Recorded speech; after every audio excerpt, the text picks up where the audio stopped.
Liquidité, qui est très marrant à prononcer, liquidité, liquidité, liquidité, est aussi un des principes en économie qui soit le plus cool du monde. Enfin, par cool, je dirais plutôt sympa. Et par sympa, en fait, je dirais surtout pratique. En effet, c'est le principe qui va pouvoir justifier l'action du petit collectionneur qui est en chacun de nous. Et surtout, en tant que collectionneur, on aura enfin un argument valable qui nous permet de répondre à la phrase que l'on entend souvent: Eh, ta collection, elle vaut absolument rien. Eh bien, dans cette vidéo, nous verrons que le problème autour de la valeur d'une collection est une fausse question et qu'il faut en réalité se concentrer sur la liquidité de cette collection. Mais avant, définissons ensemble ce qu'est la liquidité. En termes économiques, la liquidité d'un actif représente son aptitude à être convertible en un moyen de paiement dans un délai court et sans perte de la valeur nominale. La valeur nominale, qu'est-ce que c'est? C'est tout simplement la valeur estimée au moyen d'une monnaie contemporaine. En termes normaux, c'est tout simplement la capacité d'un bien à s'échanger sur le marché.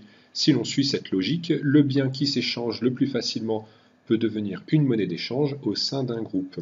Ainsi, c'est toujours en suivant cette logique que la monnaie que vous utilisez dans votre pays est le bien le plus liquide qu'il soit. Ainsi, l'une des caractéristiques d'une monnaie d'échange est qu'elle doit être liquide au risque de ne pas être utilisée. De là, je me pose vraiment la question s'il y a un lien avec les expressions avoir du liquide et payer en liquide.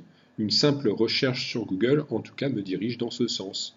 Maintenant que nous avons vu le principe de liquidité, qui, je le rappelle, est une caractéristique fondamentale de la monnaie, justifions ensemble le lien avec notre petit collectionneur qui veut justement justifier la valeur de sa collection.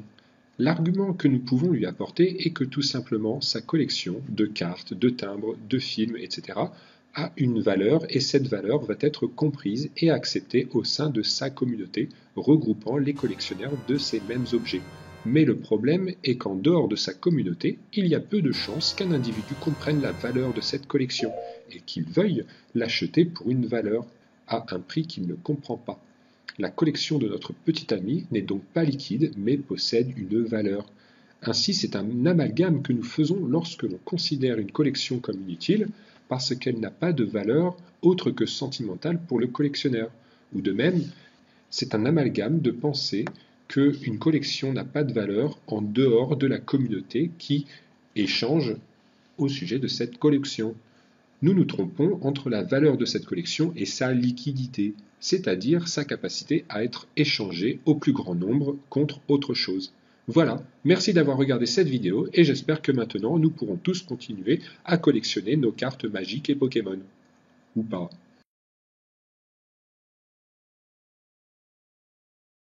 Liquidité, liquidité, liquidité est aussi un des principes en économie qui soit le plus cool du monde.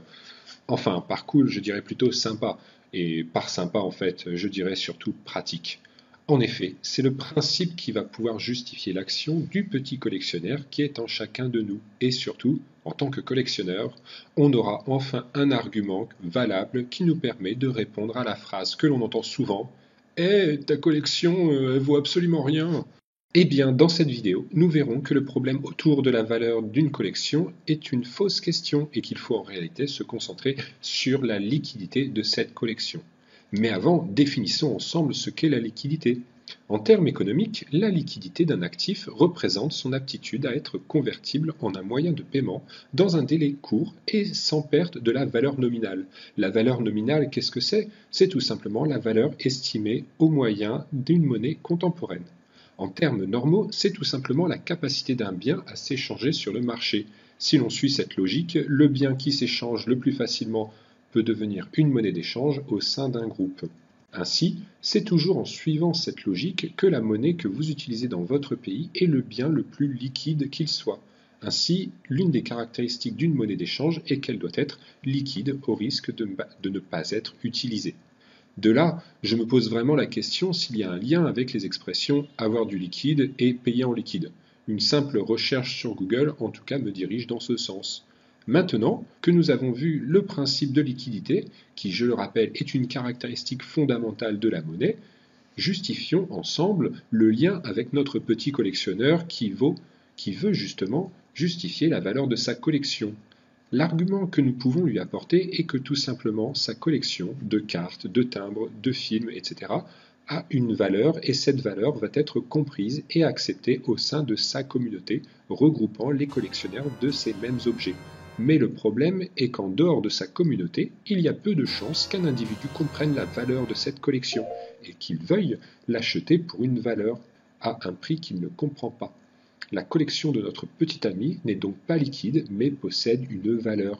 Ainsi, c'est un amalgame que nous faisons lorsque l'on considère une collection comme inutile, parce qu'elle n'a pas de valeur autre que sentimentale pour le collectionneur.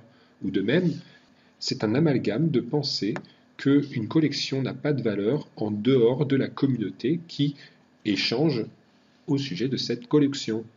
Nous nous trompons entre la valeur de cette collection et sa liquidité, c'est-à-dire sa capacité à être échangée au plus grand nombre contre autre chose. Voilà, merci d'avoir regardé cette vidéo et j'espère que maintenant nous pourrons tous continuer à collectionner nos cartes magiques et Pokémon. Ou pas.